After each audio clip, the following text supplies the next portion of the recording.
Há um mês atrás, eu fui demitida.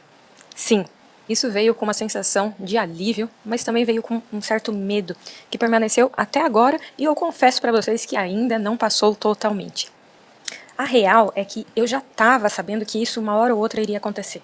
Não era de acordo com a minha performance ali, eu sempre fui muito boa no operacional, eu sempre mandei muito bem, mas eu já estava sentindo alguns movimentos desde os últimos 2 anos e que, de certa forma, eu já estava me preparando, mas quando acontece, a gente nunca está realmente preparado. A empresa que eu trabalhava, ela atuava no sistema remoto, né? E nos últimos 2 anos, ela foi migrando para o híbrido. Então, eu e muitas pessoas que não moravam na mesma cidade da empresa, a gente acabou ficando um pouco inseguros e meio que esperando isso de alguma forma acontecer. Né? E além disso, eu estava percebendo um movimento muito grande ali, porque como foi uma empresa que ela recentemente tinha sido comprada, vários gestores, líderes, que inclusive eram muito bons, eles foram também mandados embora e a empresa nova, no caso, né, acabou trazendo todos esses funcionários que trabalhavam já com eles. Mas o que mais me pegou de verdade foi no ano passado, a metade do ano passado, eu tive um burnout bem chato. E assim, gente, não adianta, só quem tem pra saber como é que é, não é frescura, não é uma coisa que acontece de uma hora pra outra, ela é uma coisa que se acumula e nem sempre ela acontece porque você tá com muitas atividades, demandas até o talo, enfim. Muitas vezes não é por causa disso que acontece o burnout, que não foi o meu caso. O meu caso, eu estava já sofrendo sutilmente, silenciosamente, eu não estava tendo um reconhecimento, mesmo dando o meu melhor ali, mesmo colegas falando que eu mandava super bem no negócio, eu não tinha um reconhecimento e não deu outra. Alguns meses depois, eu fui mandada embora. Mas o problema é que a demissão em si, ela não é necessariamente aquela coisa de fazer você se sentir mal, porque você passa a se questionar o seu papel como profissional, né? Eu acho que é uma crença que ela tá muito enraizada na gente, né? Eu, pelo menos, eu venho de uma família, os meus pais praticamente tiveram o mesmo emprego desde sempre, né? Eu sou a primeira da família que sofreu uma demissão, entendeu? Então, socialmente falando, isso pra gente é muito forte, né? É muito enraizado, né? E então é algo que eu ainda tô tentando assim me acolher, mas ao mesmo tempo tentando lidar com essa pressão tanto externa quanto interna, que é aquilo que eu já carrego desde quando eu nasci, entendeu? E, cara, a real é que mesmo eu, pelo menos eu tenho uma reserva de emergência, né?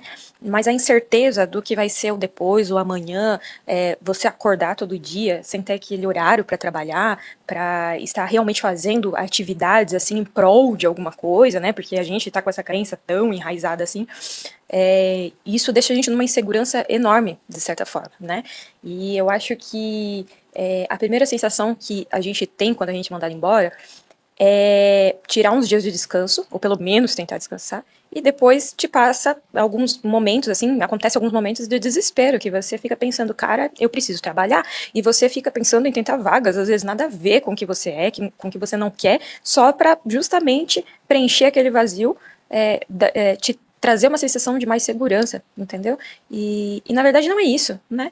Às vezes essa situação de que aconteceu uma demissão, cara, é porque ela tinha que realmente acontecer. Que aquele lugar não era mais para você. E agora é o momento de você se redescobrir, né? De você ver o que você realmente gosta, o que realmente você quer fazer, né? Então, eu acho que é um momento que não acontece de uma hora para outra. Eu estou ainda passando por esse momento, né? É um caminho um pouco árduo, assim, mas que eu acredito que o universo, Deus, uma força superior, seja lá o que você acredita, mas que traz para você parar para analisar e ver qual é o melhor caminho para você, porque eu acredito que ainda tenha coisas muito boas para acontecer, né?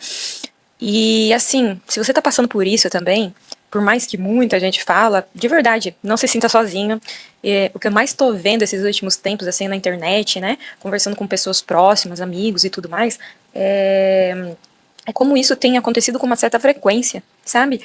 E como só agora, realmente, nesses últimos tempos, que as pessoas estão realmente falando sobre isso. Então, assim, eu ver relatos de pessoas que estão passando pelo mesmo que eu, me faz, de certa forma, me sentir que eu não tô sozinha nessa, né? E eu também, eu quis deixar isso pra você, pra se caso você às vezes precisar conversar com alguém, você precisar também entender todo esse processo que você tá passando, né? Pô, eu tô aqui e a gente pode conversar e falar abertamente sobre isso, né? Porque a intenção é sempre crescer, é ter uma vida na qual você se orgulhe, né? Que você siga o seu propósito de alguma forma, mesmo que você esteja ainda no processo de descobrir ele, né? E estamos aqui, né? Para poder abraçar as nossas dores, nos trazer afeto de alguma forma e nos sentimos num ambiente seguro, né? Num elo seguro.